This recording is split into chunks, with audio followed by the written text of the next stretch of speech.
Mapagpalang umaga po sa lahat na nanonood.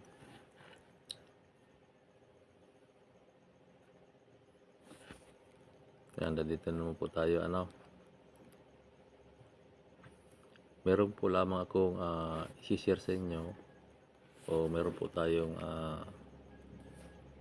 pag-usapan patungkol po sa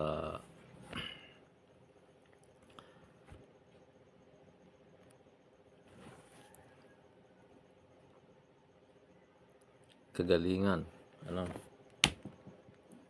o patungkol sa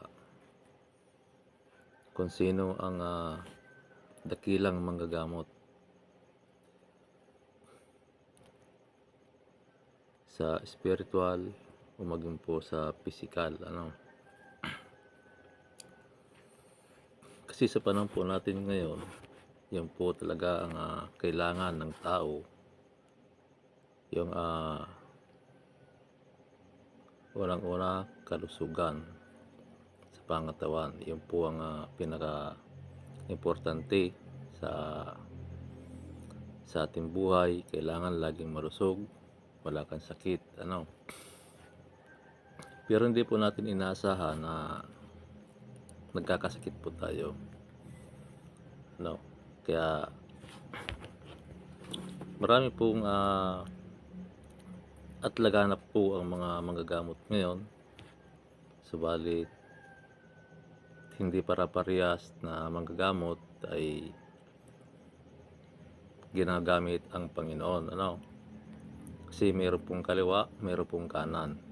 Napakahirap po yung basta-basta tayo magpagamot. Kailangan kilala po natin yung manggagamot na lalapitan po natin, kasi mahirap na. Ngayon po ang ating pag-uusapan, aking i-share sa inyo kung sino po ang pinakadakilang manggagamot noong panahon na ang Panginoon Jesucristo ay nandito pa sa lupa, na nakakasama pa ng mga tao. Meron lang po akong babasahin sa inyo na ito po, Biblia. Ito po ang ating topic, na kung sino po ang pinakadakilang manggagamot noong panahon at ngayon. Pag-usapin po natin na tapusin niyo po ang video ito para malaman niyo kung sino ang tunay na manggagamot at kung paano gumamit ng instrumento ang Panginoon sa panahon natin ngayon. Ayan. Tapusin niyo po ang video para malaman po ninyo, at i-click niyo rin po ang pindutin niyo po yung bell at subscribe at mag-like po kayo para lagi kayong updated sa mga video ko na i-upload. Yan. Marami po kayo matutunan sa mga video pong ito na aking na-upload, sapagat wala pa akong itinuturo sa aking mga ina-upload na wala po kayo matutunan. Yan. Meron lang po akong babasahin sa inyo na kailangan nyo pong namnamin o pakinggan maigi o pag-aralan. Kasi marami pong tao na hindi po naniniwala sa mga manggagamot ngayon sa spiritual, at marami pong haka-haka o nag-iisip. Kaya ito po ang aking share sa inyo para malaman nyo kung saan po nga ba nanggaling ang mga manggagamot o kung paano nga ba nanggagamot ang mga manggagamot ngayon sa panahon natin na napapanood nyo sa YouTube, Facebook, at maging po sa TikTok, sa mga nakikita nyo po sa personal. Ito pong isang verse na aking babasahin na para po sa inyo. Yan. Ito po ang sabi niya.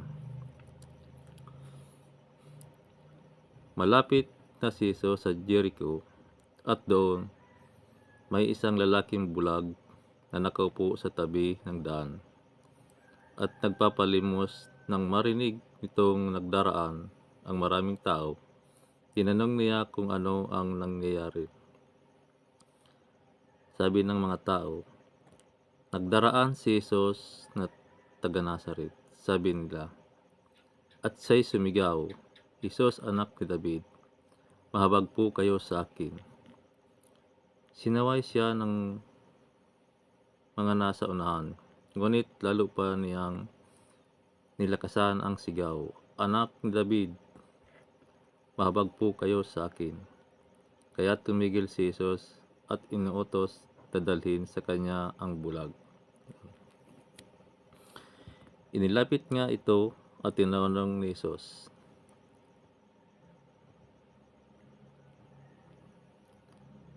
ano ang ibig mo gawin ko sa iyo? Sabi ni Jesus. Sabi naman ng bulag, Panginoon, ibig ko pong sana manumbalik ang aking paningin. Sagot niya. Ang sabi ni Jesus, at sinabi ni Jesus, mangyari ang ibig mo. Pinagaling ka dahil sa iyong pananalig. Yan po pananalig. Pananalig o pagtitiwala. Doon din nakakita siya at sumunod kay Jesus at nagpasalamat sa Diyos. Nang makita ito ng mga tao, sila'y lahat ay nagpuri sa Diyos. Yan po. Napakagandang mensahe po para po ito sa lahat. Pangkalahatan po ito. 'Yon. Dito po makita po natin dito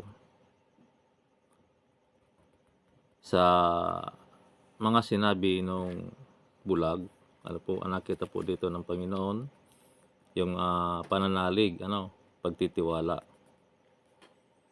Ibig pong sabihin, kung buo at lubos kang nagtitiwala sa Diyos o nananalig ng buong puso't kaluluwa, ito po pala yung daan o way na mangyari na yung kahilingan mo, yung pananalig. Yun po talaga ang hinahanap ng Panginoon noon at hanggang ngayon. Pagtitiwala sa Kanya ng buong buo. Kahit po sa kwento po ng aking buhay, nung mga nakaraan kong mga panahon, na ganun din po yung nangyari sa akin noon. Balit na wala ng Panginoon dito sa lupa, hindi natin nakikita, ngunit nararamdaman na lang at naghahantay na magtiwala sa Kanya. Ganun po yung nangyari sa akin noon. Nung ako yung nasa aming probinsya, sa Bicol, ako yung naglalakad sa kabundukan o sa kagubatan. Meron po biglang napakan na malambot. Napakan ko na malambot pero wala po akong nakikita. Yung time na yun na paglalakad ko ngayon, yung napakan ko ngayon, doon na lang po ako, hindi na ako nakaalis doon. Biglang tumigas yung katawan ko. Para bang pistolang patay na matigas na. Pero wala pa ako ibang naisip noon. Ang pangalan ng Panginoon si Jesucristo. Tinawag ko at binanggit ko yung pangalan niya na 3 beses. Bigla po ako para akong itinulak, nagkaroon ng lagas.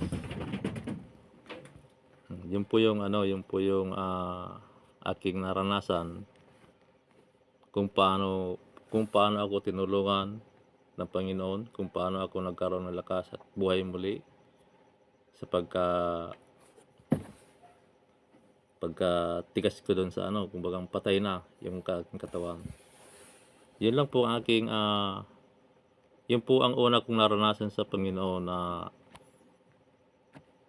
tinulungan niya ako dahil dun sa problemang iyon, yung naranasan ko yun na bigla akong tumigas.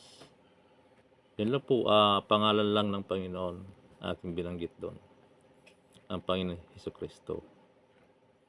Ayun, kaya bumalik yung dati kong lakas at hanggang ngayon, yun pa rin po aking na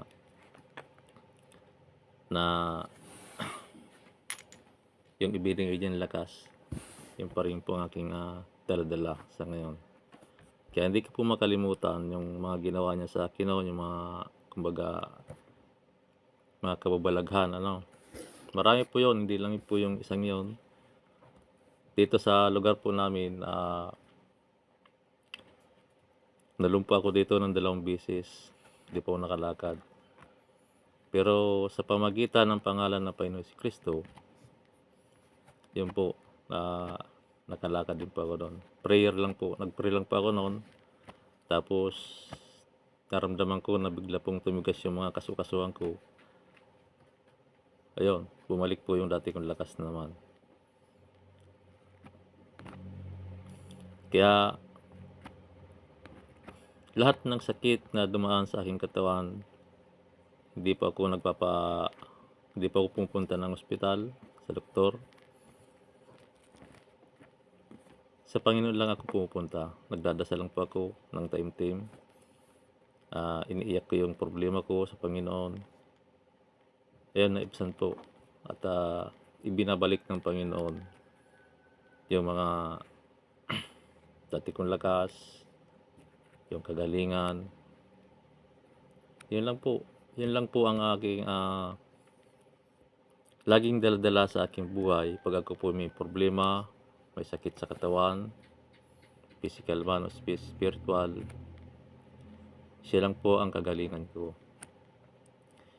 Na kailangan lang po natin yung pagtitiwala o pananalig sa Panginoon ng buo. Ano po, hindi yung nag-aalinlangan ka, hindi yung parang natatakot ka, hindi yung wala kang tiwala. Kailangan talaga buo ang pagtitiwala natin sa Panginoon. Kung tayo po lalapit, kailangan na malinis yung puso at isipan natin para mabigyan ng katuparan yung ating hinihiling sa Kanya.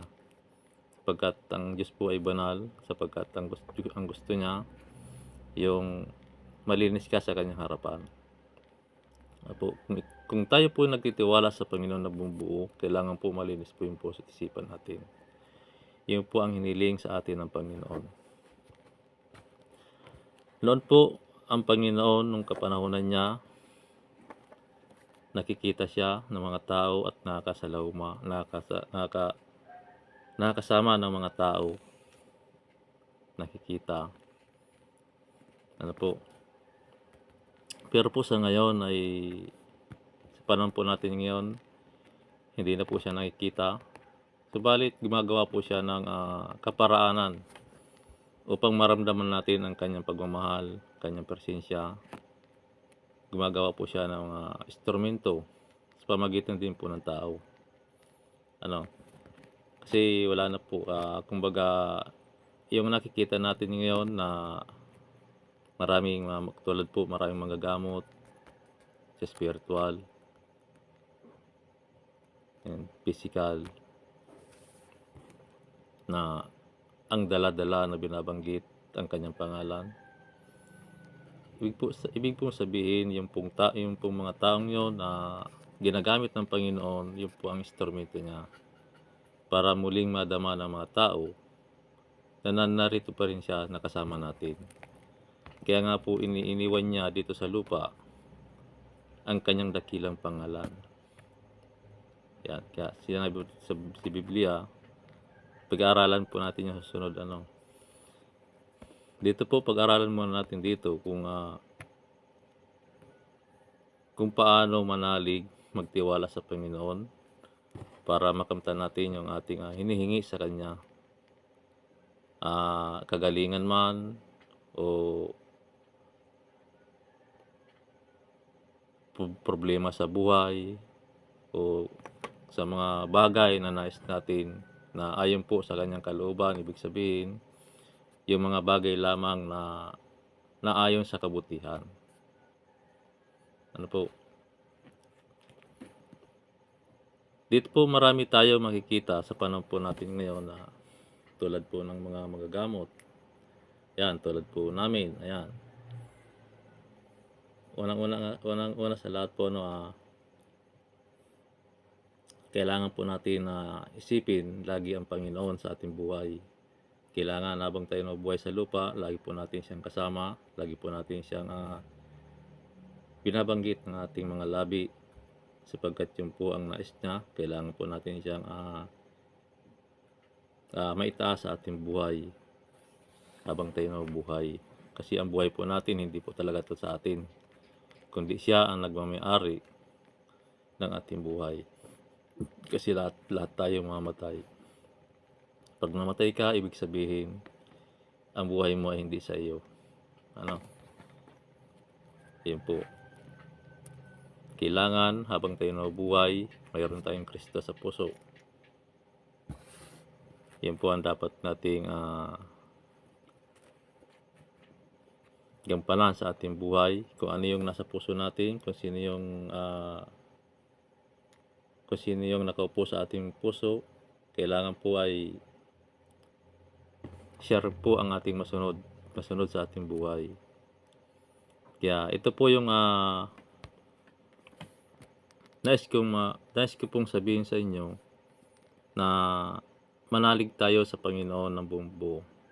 Kung tayo po may mga karamdaman o problema sa buhay, yan, manalig lang po tayo sa Panginoon. Kung tayo po lalapit sa Kanya, ano po, kailangan buo, malinis sa ating puso at isipan. Yan. Ngayon po, sa panahon po natin ngayon,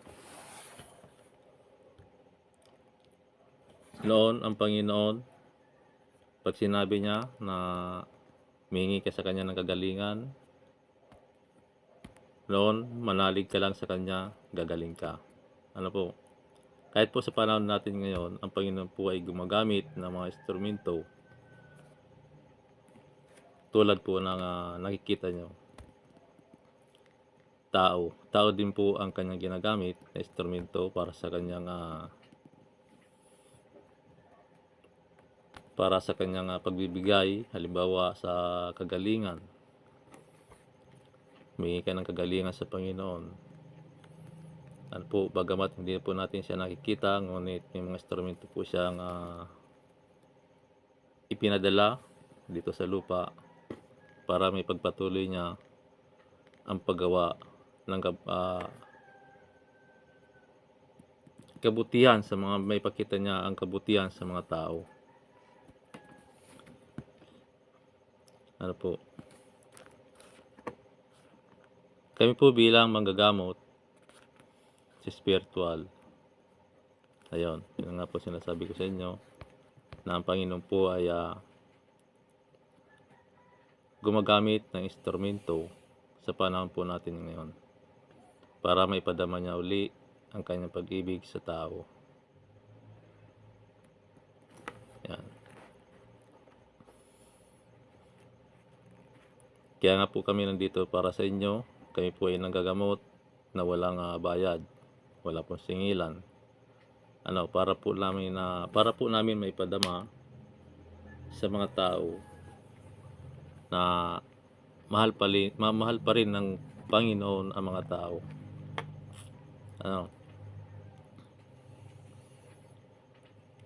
Kami po ay mga instrumento lamang ng Panginoon para po doon sa mga taong may mga karamdaman, inaapi ng kadiliman. Ayan. Tulad po ng kulam, sinasapian, mga nailimento,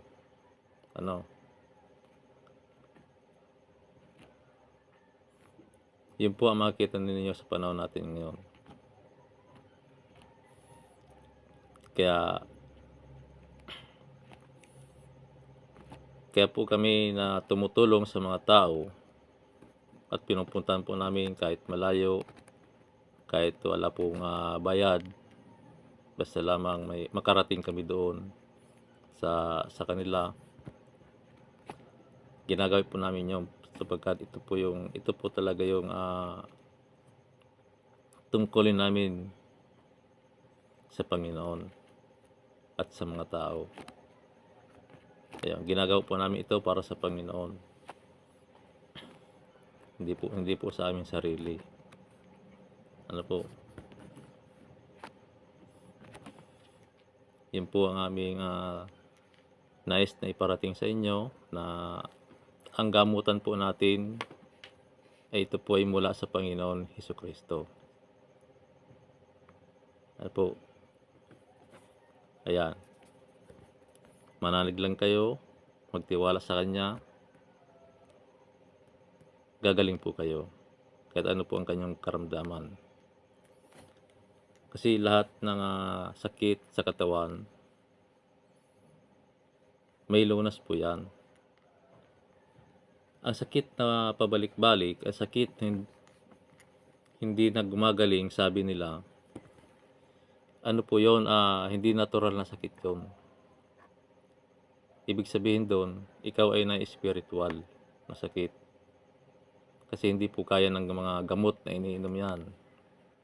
Hindi natin masabi na kaya ng mga doktor o ng ospital na pupunta. Sa masabi ko lang po, ang sakit, lahat ng sakit may lunas po yan.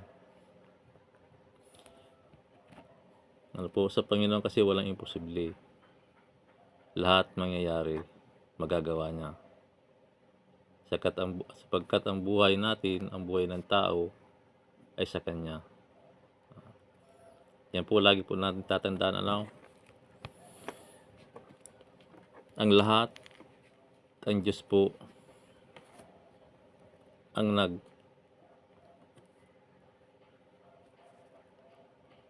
nagpapagalaw ng lahat ng bagay. Ano po, siya po ang lahat ng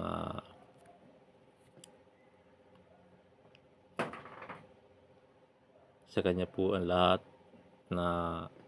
nating ano man mayroon tayo, sa Kanya po yan lahat.